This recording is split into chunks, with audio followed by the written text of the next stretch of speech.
Jaya Radha Madhava Kunja Bihari Jaya Radha Madhava Kunja Bihari Gopi Jana Vallabha Girivaradari Gopi Jana Vallabha Yasoda Nandana Brajajana Ranjana Yasoda Yamuna Tira Vanachari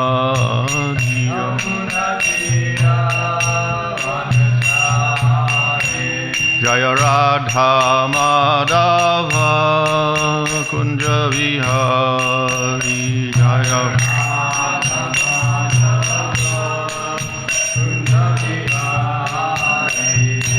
Gopi Jana Vallabha Girivaradari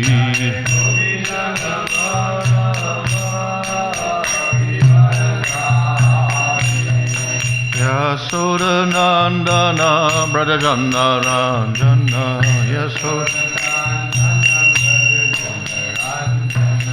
Jamuna Tira Vanachari Jamuna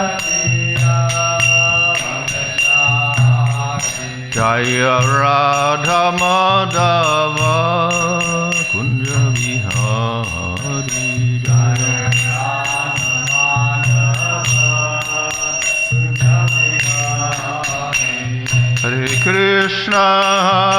Krishna Krishna Krishna Hare Hare Hare Rama Rama Rama Hare Hare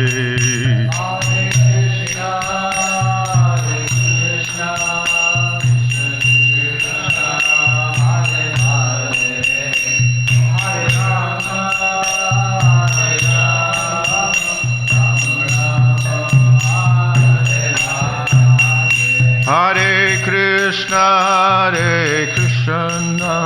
Krishna Krishna Hare Hare Hare Rama Hare Krishna Krishna Krishna Hare Hare Hare Rama Rama Rama Hare Hare Hare Krishna Krishna Krishna Hare Hare Hare Rama Rama Rama Hare Hare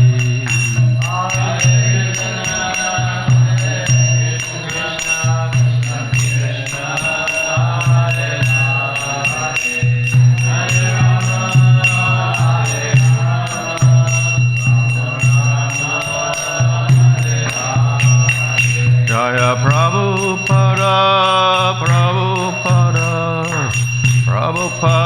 Jaya Prabhupada Jaya Prabhupada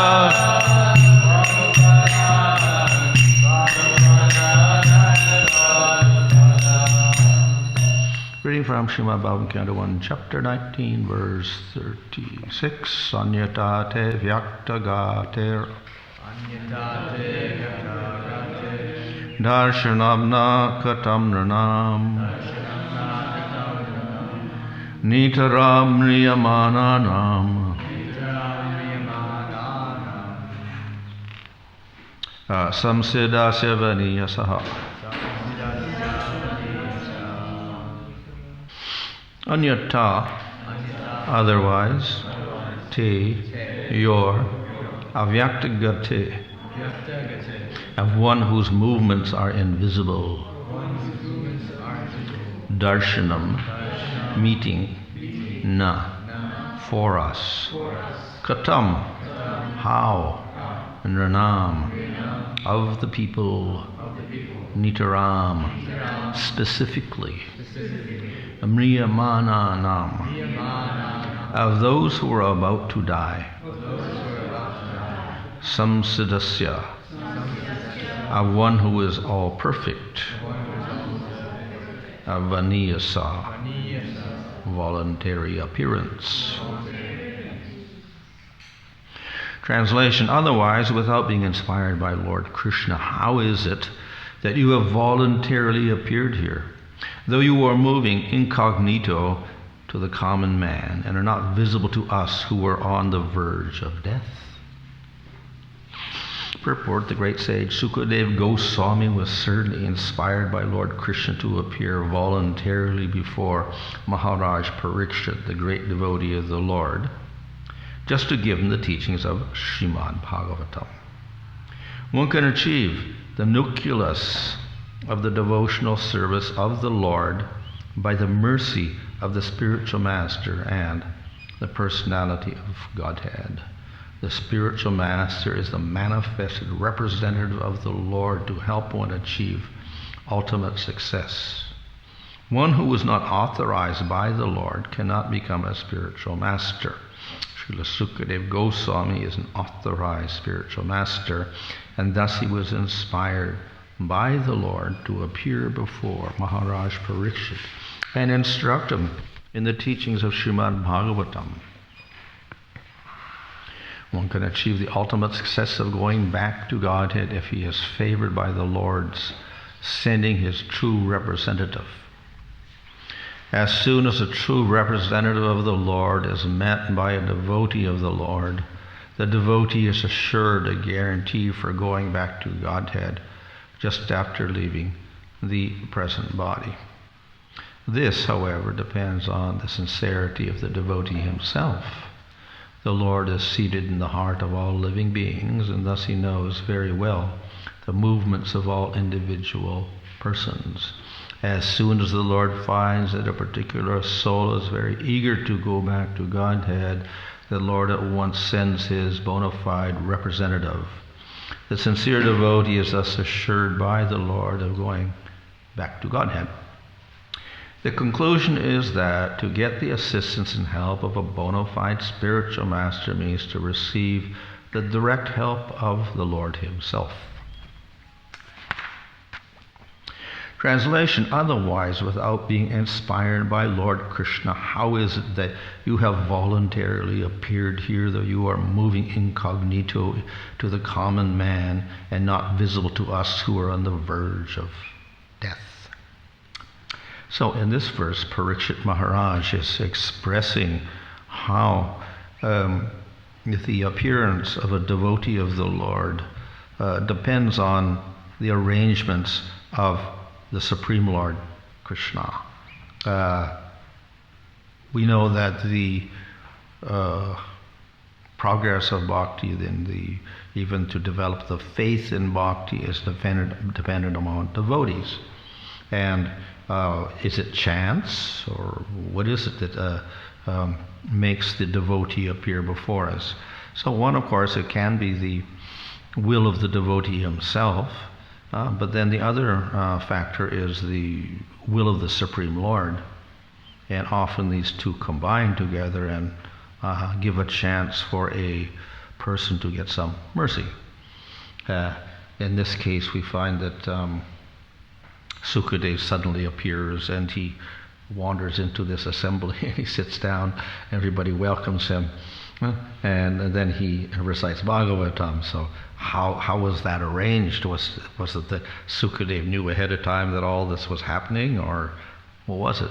So maybe he knew something, we're not quite sure, but at the same time there is the involvement of the Supreme Lord in two ways. One, of course, because the Supreme Lord was arranging for Bhagavatam to be spoken, and therefore he made this particular arrangement.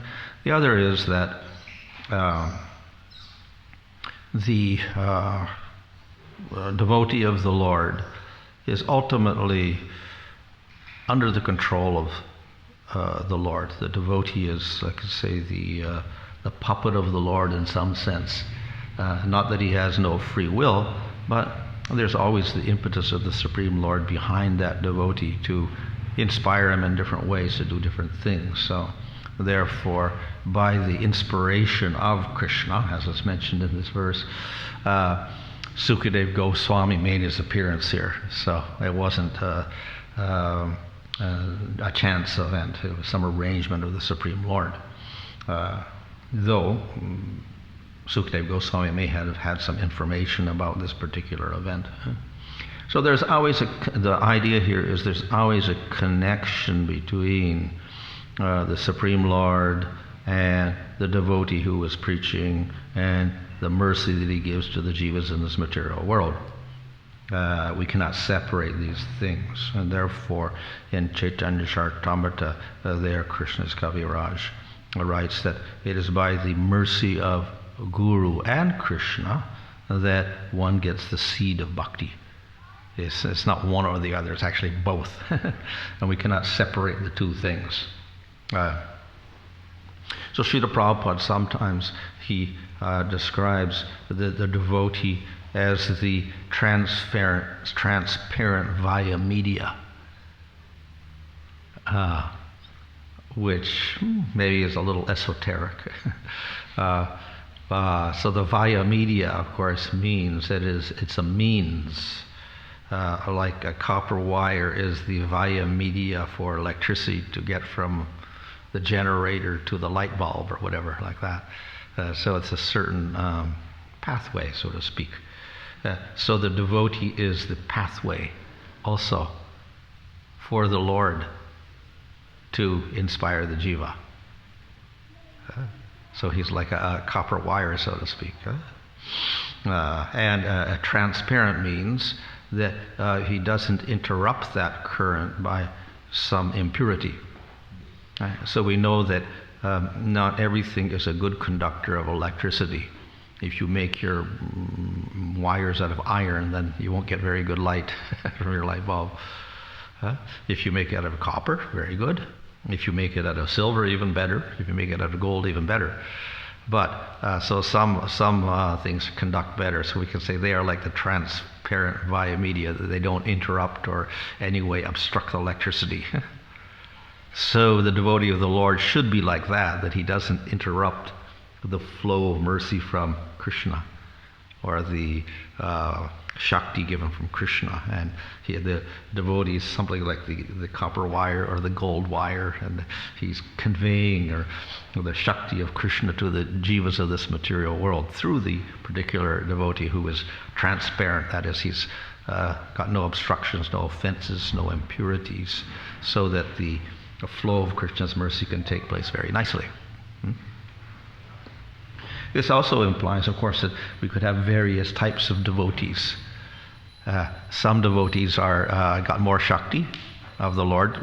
Of course, the Lord is, in any case, all-powerful, so it's not that he sometimes has more Shakti and sometimes less Shakti, but the ability of the devotee to transmit that may be less, just as the copper wire has a certain amount of electricity can go through it, maybe gold has more, and iron very much less, or aluminum very much less, so like that. So the various devotees of the Lord may be able to transmit the Shakti, the power of the Supreme Lord, or the inspiration of the Supreme Lord to the jivas more effectively than others. So we'll get various grades of devotees. Devotees who are at the beginning stage, we call kanishtas. Devotees who are at the middle level, madhyamas. Devotees who are very advanced, uttamas. And so those uttamas are very, very pure. So they're like the gold wires. And they can conduct the mercy very, very powerfully. And the madhyamas are like the copper wires. And they can also transmit, but it's not as good as the gold wire or the silver wire. And we may have kanishtas or others who are like maybe what is less than copper that still does something. I don't know. Anyway, better than iron, but less than, we can say, impure copper or something. A little bit of Shakti is coming through, a little bit of power is coming through. Also, they can do something. So even the neophyte devotees, to some degree, they have a little bit of Shakti by which they can preach and distribute Krishna's mercy. But you can say the Uttama is the one who could best do this. They can convey that Shakti of the Lord most. And so we have a person like Sukadeva Goswami, who is full of the Shakti of the Lord. And therefore, when he speaks, very, very powerful. And therefore, the benefit for a very qualified person is like Parikshit. So we have various great devotees who can convey the inspiration and Shakti of the Lord, power of the Lord to others, mercy, etc. And then we have different types of people that can absorb that also to various degrees. Some can take more advantage and some less advantage. In this case, Parikshit was ideal, so he could take the full power and get advantage from it, and benefit from it. Others were Gyanis and Yogis and other people. They get something, but not so much. So therefore, some disciples and people are less qualified, and some are more qualified to receive the mercy of devotees. Some get more effect, some get less effect. Therefore, there's various degrees of mercy being distributed by various types of devotees to various types of people in this world. But nevertheless, it's all auspicious. Anyone can somehow even get a little inspiration to change their life. That's good. They may not change completely, change a little bit in this lifetime, but then next lifetime they change a little more, and next life they change a little more. Some people, they get inspiration to change a lot in this lifetime. They become very serious and radically change the way they live and change their goals and change everything in favor of trying to attain supreme goal, Krishna Prema. So that, of course, is rare, but obviously it's very auspicious if that happens. But whatever can happen, and any little seed that is planted is very, very good. So there in the Chaitanya Charitamrita, there says that the Guru and Krishna, by their mercy, you get the seed of bhakti. A little seed. It may grow fully in this lifetime. It may not grow fully in this lifetime. It may take many lifetimes, and that's usually the case. It will take many lifetimes for the seed to grow up. Just as if you plant a seed here, it's not that in one season you're going to get mangoes out of the seed. It may take 10 years or something like that to get the fruit finally. If you, of course, cultivate it nicely, then you get quicker results. So we can get the seed in this lifetime, and it may take a few lifetimes to, sometimes it may not even sprout in this lifetime. Get the seed and it begins to sprout a little bit in this lifetime. So maybe not see the effects so much in this lifetime. And next lifetime, then it starts sprouting a little bit more. So we have to be very patient also in terms of getting mercy and seeing how things develop. And we should maybe understand that it's not an instantaneous process also, though in some places Prabhupada said in 1 second you can get to perfection, but this is also, I think, a little rare for most kind of people. It doesn't happen like that in most cases. So usually it's a drawn-out affair that gradually develops. But the devotee, if he is wise, does not in any way think that is a fault or criticize the Lord for that also. Because the devotee realizes that his condition in this material world is very, very fallen, so it will take some effort and some time before he can reach the highest stage. So, to attain the ultimate goal, that is prema or love of Godhead, that's the highest spiritual goal. We have other goals also, which are easier to attain. But to attain the prema stage is very, very high. So therefore it may take a little longer. So sometimes we have statements in the Bhagavatam. The Supreme Lord very easily gives liberation. You can merge in Brahman by the mercy of the Lord. He'll give that to you easily. But to give prema, no, much, much rarer. Because by prema the Lord is controlled. So he doesn't like to get controlled by a lot of people. So therefore he doesn't give prema so easily. But liberation, he'll give that. because no relationship with the Lord really. The process may take some time to develop. So even if you get the highest devotee, then you may not get the highest results in this lifetime. So sometimes we expect, I have to have an Uttamadhikari guru, but don't expect that you're going to become Uttama in this lifetime.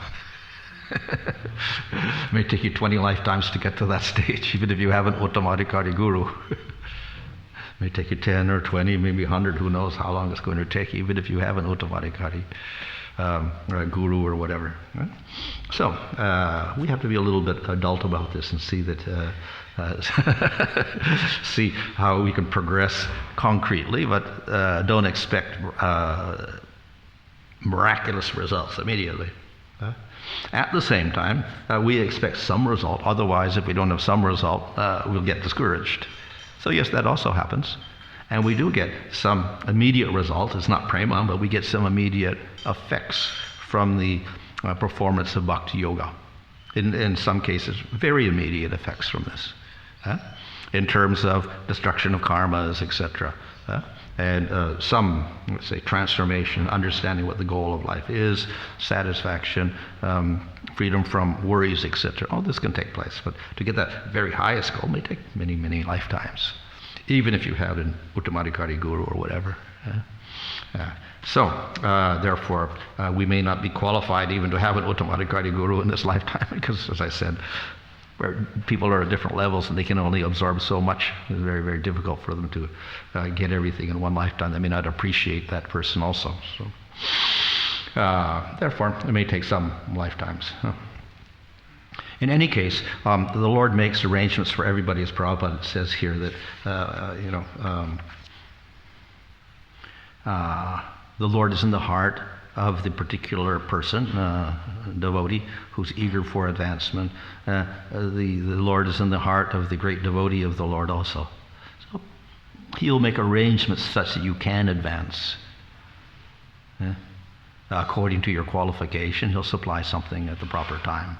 So we don't really have to worry too much. Where's my guru? I need the best guru and this and whatever like that. If you're qualified, then He will appear also and manifest for you. And if we don't require that, then whatever guru comes, then we accept that and use that as guidance as well. So the gurus could be, I said, of different levels. So you get the Madhyamadhikari gurus, Uttamadhikari gurus. But the Uttams are rare. Exalted souls like Sukadeva are not wandering around all the time.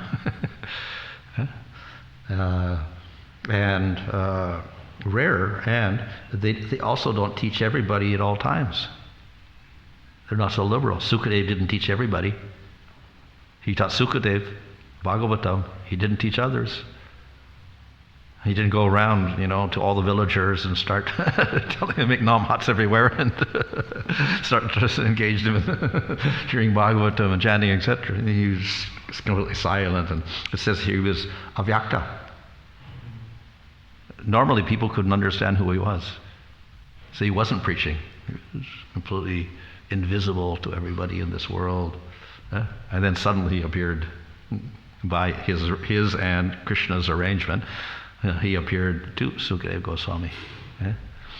So the elevated devotees are rare. Also, they may not preach to everybody. Because they're more absorbed in ecstasy. So in the Madhurya Kadambini there, Vishnu Chakravarti Thakur says, the Madhyamadhikari is the ideal person to do the main preaching in this world. Because he makes distinctions between different types of people. So he says, okay, this person is fallen, I can't preach to this person, but this person is, I can preach to this person because they're innocent and not so fallen. This person's a devotee, so I'll associate with him. So they make distinctions, and consequently they make plans for preaching. So this is what the Madhyamas do. So they are the ideal preachers. So many of these Madhyamas, maybe, of course, Madhyama is a very broad category, and there's many, many different types of devotees there. or the different levels. So then they may have various amounts of Krishna Shakti also. Various types of copper wires. Some are thin ones, some fat ones, or whatever like this. Some are better copper, some are cheaper copper, or whatever like that. So they convey the Shakti of the Lord's better, or a little bit less, or whatever like this. And they're all, to some degree, they can do it. They function at least. The electricity goes through somehow or other. May not be the same effectiveness or whatever, but it gets through somehow or other to some degree. These are the Madhyamadikaris, and they do the preaching work for Supreme Lord. And after some devotee gets the mercy of these devotees, they can advance nicely.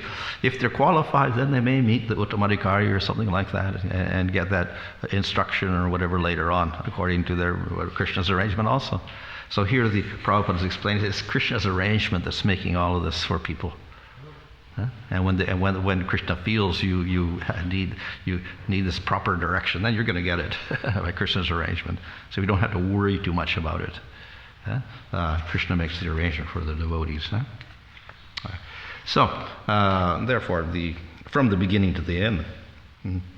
So on the highest level like this, we have the arrangement between Sukadeva Goswami and Parikshit Maharaj. On the lesser level, we have the main devotees and the people who are there preaching and giving mercy to people to rise up, at least to Madhyamadikari level. So we have various levels here of how, various levels at which the Supreme Lord is making arrangements for people to get the mercy. But the point is, it's coming through the devotees. It's not direct. The Lord doesn't just give mercy like that. He gives the mercy through devotees, the highest devotees like Sukadeva Goswami or the Madhyamadikaris, like that. He's giving a mercy and through the devotees of the Lord. So because it comes through the devotees, we have to respect the devotees. And that's how we get the mercy. The other day I said this whole section here on how the people and Parikshit, they welcomed Sukadeva Goswami by giving him a nice seat, pleasing words, washing his feet, giving him good welcome, etc., and sitting him down nicely, and then asking the proper questions.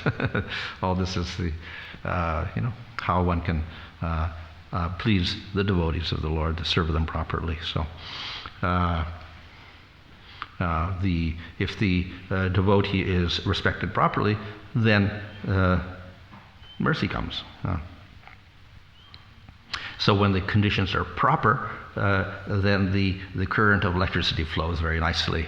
We have a proper conductor wire there. We have a proper recipient. We have a light bulb that's working, not that doesn't work. So that means a person has a little faith.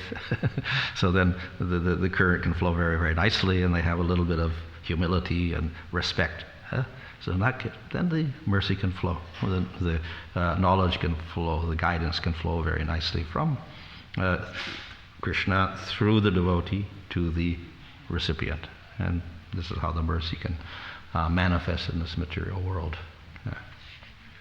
So we cannot always predict how this is going to happen. The devotees themselves, it's their free will.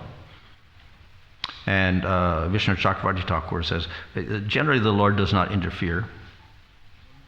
He doesn't make the devotee do anything. The devotee wants to choose where he wants to preach and do his mercy. Fine, the Lord is okay with that also. But ultimately behind it, there is the inspiration of the Lord also, and the Lord may inspire that devotee to act in certain ways and preach in certain ways also.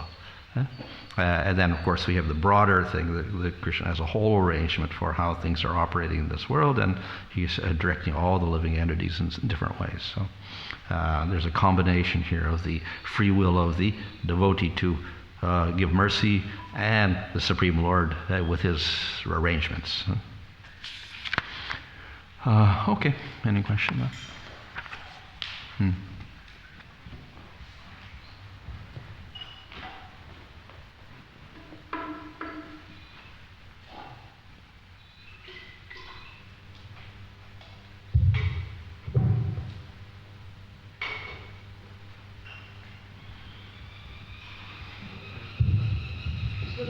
mentioned that Krishna very easily gives liberation, impersonal liberation.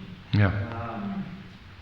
But for those who are given liberation to Vaikuntha, do they need to achieve praying for Vaikuntha also? Not go over Vrindavan, but the Vaikuntha plants. If they're going to, in Vaikuntha they have prema also. Dasya, of course it is. So if they're also, one has to come to that level. There are persons who have less than that. We can say it's Shantarasa. It's also prema of sorts or something of that, or Shantarati. Those who have some mixed bhakti. They can also get promoted to the spiritual world and get Sarupya and Salokya and Shashti without too much of a relationship with the Lord. They can also go. So it's kind of the borderline of prema, but not too attractive to the devotees who are interested in higher rasas. But the other liberation, yes, he just kills demons and he gives it to them. So if they try on their own, of course, it is a little rare even for the jnanis and yogis. It takes them thousands of years to do so. But if they get the mercy of the Lord, then the Lord gives it very easily to them. So that if they worship the Lord, then they get it quicker.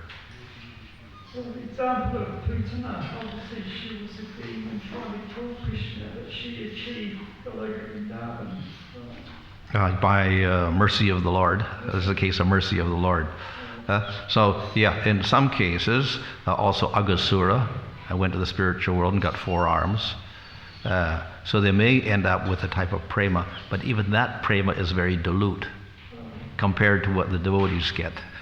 So they have some relationship, but very, very weak in comparison to what a practicing devotee gets. So in other words, according to your qualification, you get different rewards. It's not all equal.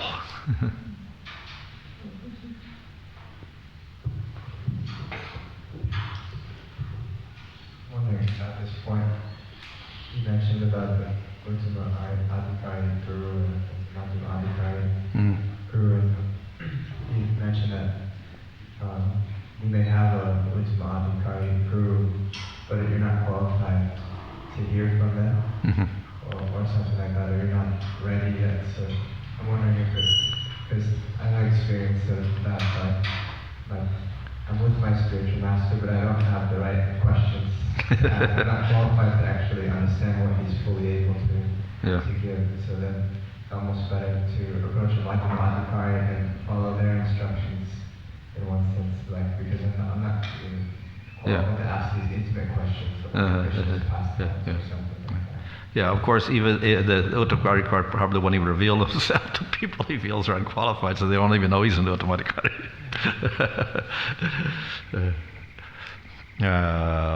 There's one statement in Prem Pradipa, a little work written by Bhaktivinoda Thakur, and then the Babaji is speaking there all about Rasa and Ujjwal Nilamani and Bhakti Rasa Rita Sindhu, etc. So I'll explain the rasas, but I'm not going to explain anything, all the details of Paraki and Svaki, all that, because there may be unqualified people here. So I'm not going to speak anything more. So he won't even, some things he just won't reveal because he knows other people are not qualified for it. So does that mean that you have to qualify yourself even before you can approach it with a modified? Yeah, of course, he may also understand who is qualified anyway. And then he'll reveal himself and speak to that person, other people he won't speak to.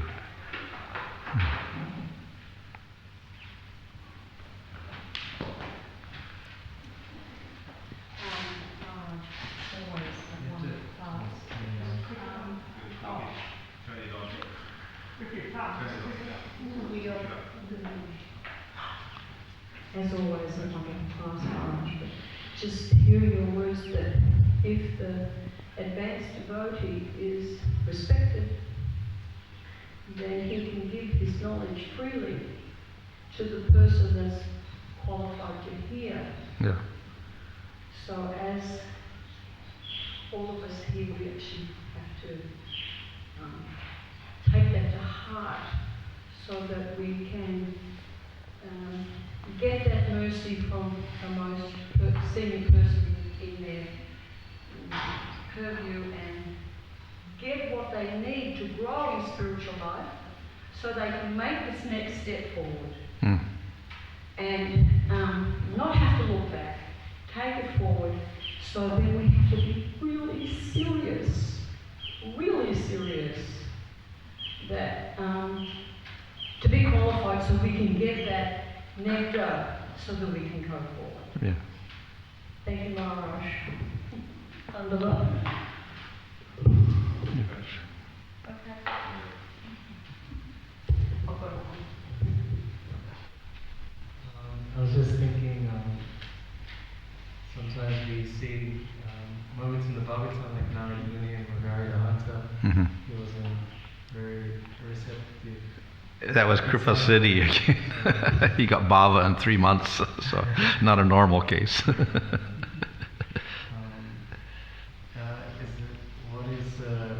we're not qualified to receive such shakti from elevated souls, what else can we do to be qualified? Because it seems like you cannot receive unless you are qualified. But Yeah. we're not, so. Yeah. Well, of course, if we start at the bottom, the first qualification is Shraddha.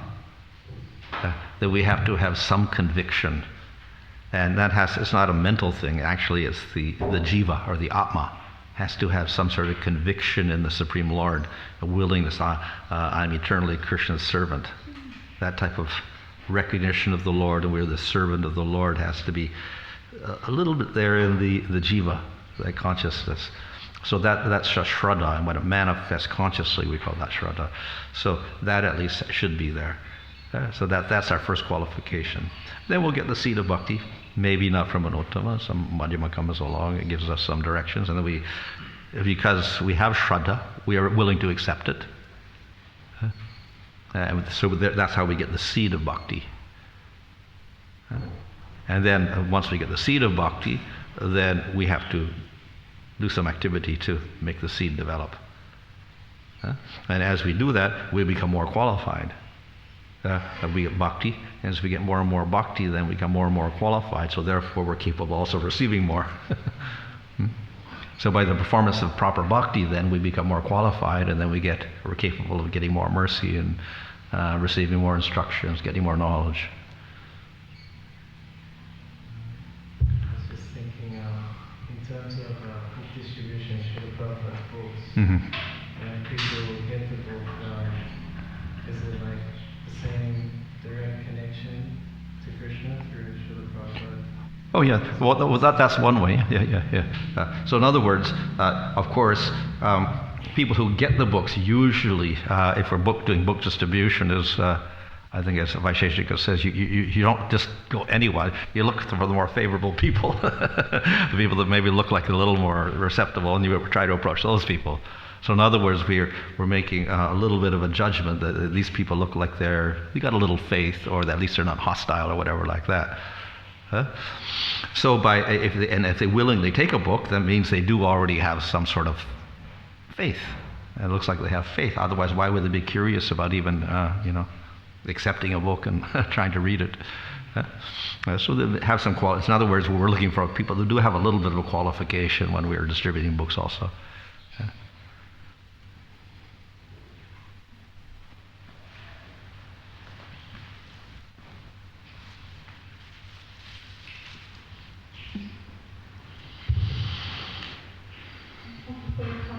You mentioned that we can't separate the mercy of Krishna and the devotees, and the mercy doesn't come directly from Krishna but the devotees. So just wanted to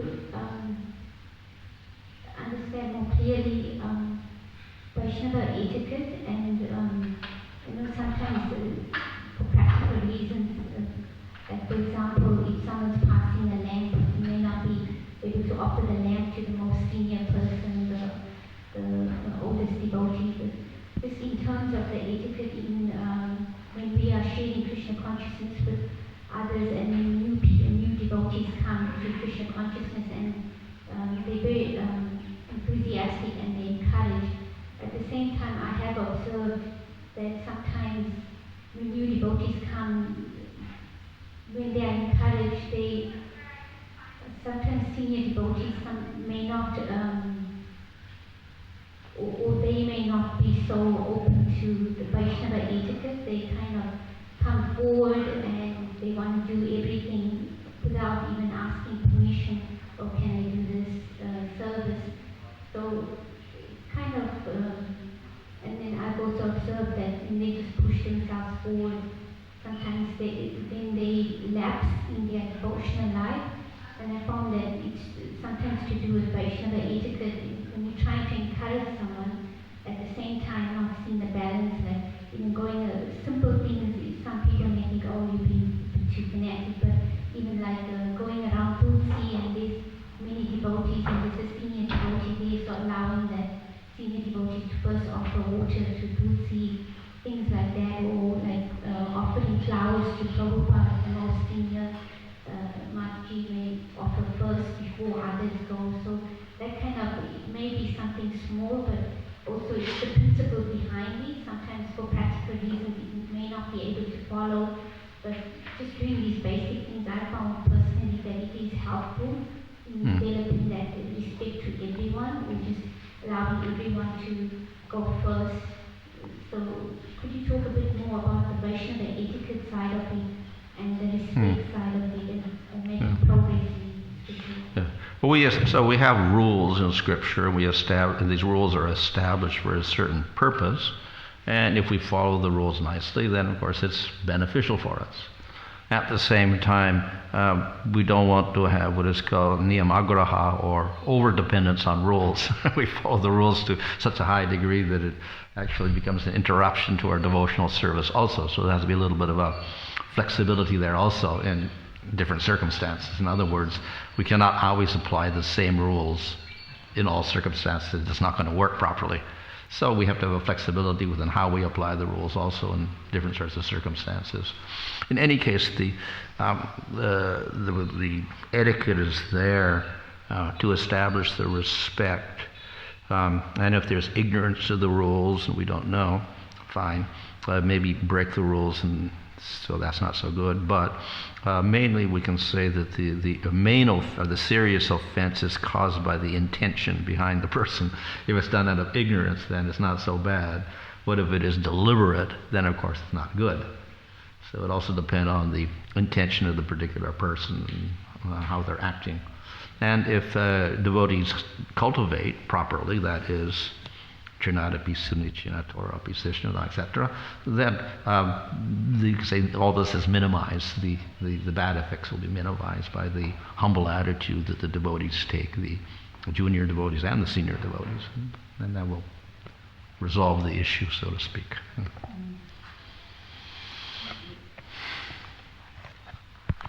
Okay. Oh.